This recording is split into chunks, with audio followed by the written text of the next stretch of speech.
আসসালামু আলাইকুম। আমরা পবিত্র কোরআনে পড়েছি যে আল্লাহ সব কিছু নিয়ন্ত্রণ করেন।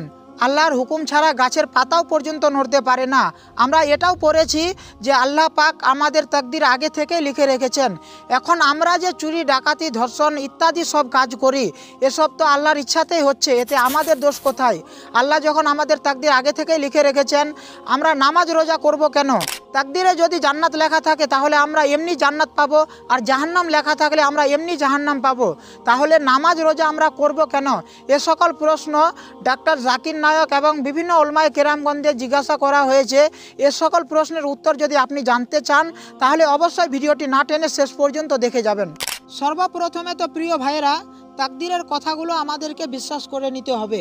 আরেকটা বিশ্বাস করতে হবে যে তাকদির আল্লাহ আগেই লিখেছেন। এটা কোরআনেও আছে যে যে মুসিবত বিপদগুলো আসে সেগুলো আমি আল্লাহ লিখেছি কিতাবের মাঝে। কখন লিখেছি? এই জমিন বানানোর আগে। তো প্রিয় বন্ধুরা, আল্লাহ তাআলা কি শুধু মুসিবতগুলোই লিখেছেন? পরে আল্লাহ তাআলা বলেছেন, না, বিপদ যদি আসে তাহলে তুমি মনে করো না হারিয়ে ফেলেছো নিজেই। না, আবার তুমি যখন কিছু পাবে, পাওয়ার পরে তুমি অহংকারী হয়েও না, কারণ সেটাও লেখা ছিল। তুমি এমনি পেয়ে গেছো তা নয়, এটাও লেখা ছিল। অর্থাৎ ভালোটাও লেখা ছিল, খারাপটাও লেখা ছিল। এটাও আমাদেরকে বিশ্বাস করতে হবে। এখন প্রশ্ন হলো, আল্লাহ তাআলা যদি আগে থেকেই লিখে রাখেন আমি চুরি করব, ধর্ষণ করব, ডাকাতি করব, তাহলে আমাদের দোষ কিসের? প্রিয় ভাইয়েরা, আল্লাহ সুবহানাহু ওয়া তাআলার হচ্ছে ইলমে গায়েব। আমরা যে ভালো এবং খারাপ কাজে লিপ্ত থাকব আল্লাহ তাআলা আগেই লিখেছেন বলে আমরা এসব কাজ করছি, ব্যাপারটা তা নয়। বরং হবে আল্লাহ তাআলা জানেন, তাই তিনি লিখেছেন।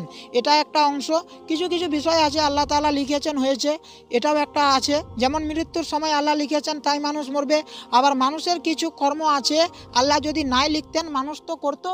যেমন ধরেন, যারা বলে তাকদিরে লেখা নেই তাদের জন্য বলবো যে কাজ তাৎক্ষণিক হয়, অর্থাৎ আল্লাহ আগেই লিখেছেন তা নয়। যেমন ধরে নিন, আমার হাতে কাচের গ্লাস আছে, আমি আছাড় মারলাম ভেঙে গেল, এটা আল্লাহ আগেই লিখেছেন বলে ভেঙে গেল, এমনটা নয়।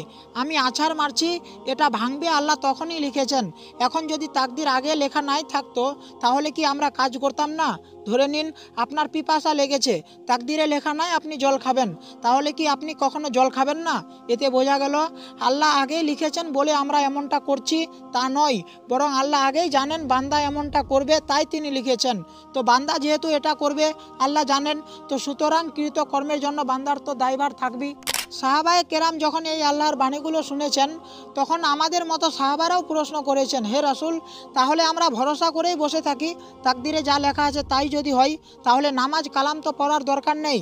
যদি জান্নাত লেখা থাকে জান্নাত পাবো, জাহান্নাম যদি লেখা থাকে নামাজ কালাম করলেও তো জাহান্নামে যেতে হবে, তাহলে আমরা তাকদিরের উপর ভরসা করে বসে থাকি। তখন রাসূল সাল্লাল্লাহু তাআলা আলাইহি ওয়াসাল্লাম বলেছেন, না, তোমরা আমল করো। বিশ্বনবী বললেন, আল্লাহ যাকে জান্নাতের জন্য বানিয়েছেন তাকে জান্নাতের কাজ করা সহজ করে দিবেন, যাকে জাহান্নামের জন্য বানিয়েছেন তাকে জাহান্নামমুখী কাজ করা সহজ করে দিবেন।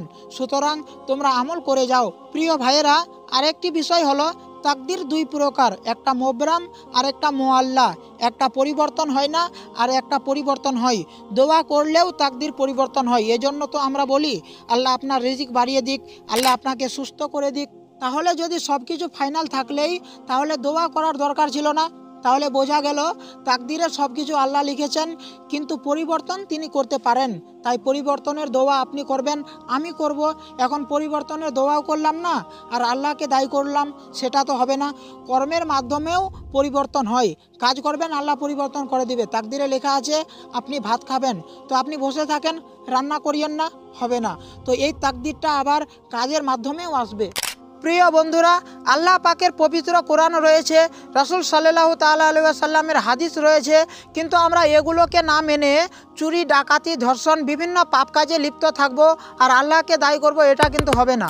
আল্লাহ তাআলা বলেছেন, যেসব লোকেদেরকে দজকে পাঠানো হবে তাদের মধ্যে কেউ বলবে না যে তাদের সাথে অবিচার করানো হচ্ছে, কারণ সব কিছু তাদের সামনেই হবে। আল্লাহ তাআলা বলেছেন, তোমার শরীর তোমার বিরুদ্ধে সাক্ষ্য দিবে, তোমার চোখ তোমার বিরুদ্ধে সাক্ষ্য দিবে, তাই সেখানে অন্য কারো প্রয়োজন নেই। আপনি নিজেই বুঝতে পারবেন আপনার ভুলগুলো কি কি ছিল। শেষ বিচারের দিন আপনার কৃত কর্মের উপর ভিত্তি করে আপনাকে জান্নাত ও জাহান্নামে পাঠানো হবে। প্রিয় বন্ধুরা, আজকের এই ছিল আলোচনাটি। আপনাদের যদি কিছু জানার ইচ্ছা থাকে তাহলে কমেন্ট বক্স খোলা আছে, আপনারা কমেন্ট করতে পারেন। আমি চেষ্টা করব আপনার কমেন্টের উপর ভিত্তি করে একটা ভিডিও বানিয়ে দেওয়ার। আজকের জন্য এতটুকুই। ভিডিওটি ভালো লাগলে লাইক করুন, কমেন্ট করুন, শেয়ার করুন। আর চ্যানেলে নতুন এসে থাকলে সাবস্ক্রাইব করে পাশের বেল আইকনে অলে প্রেস করে আমাদের সাথে থাকবেন এরকম ভিডিও পাওয়ার জন্য। আজকের জন্য এতটুকুই। এতক্ষণ সাথে থাকার জন্য ধন্যবাদ। আসসালামু আলাইকুম।